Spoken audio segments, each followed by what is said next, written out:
বারাসাতে বিজেপি স্থায়ী সিএএ সহায়তা কেন্দ্র চালু। বারাসাত বিজেপি জেলা পার্টি অফিসে এই দিন আনুষ্ঠানিকভাবে চালু হলো স্থায়ী সিএএ সহায়তা কেন্দ্র।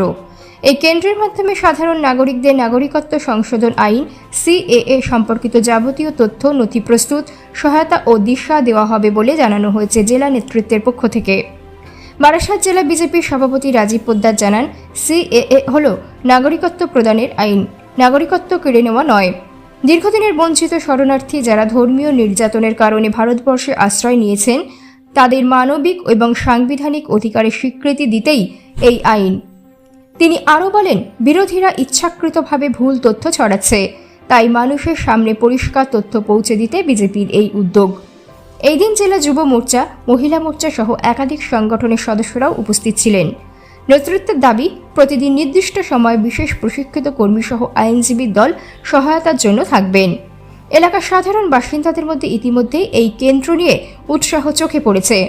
বিজেপির বক্তব্য, আগামী দিনে গ্রাম থেকে শহর সর্বত্র গিয়ে সিএএ নিয়ে সচেতনতা বাড়ানো হবে।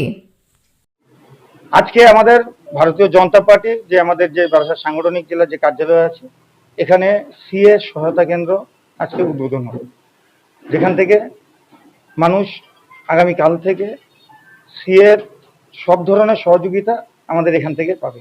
আমরা শুরু করেছি এটা, আমরা আরো এই ক্যাম্প আমাদের আরো বিস্তার লাভ করবেন, বিভিন্ন জায়গাতে এই ক্যাম্প হবে।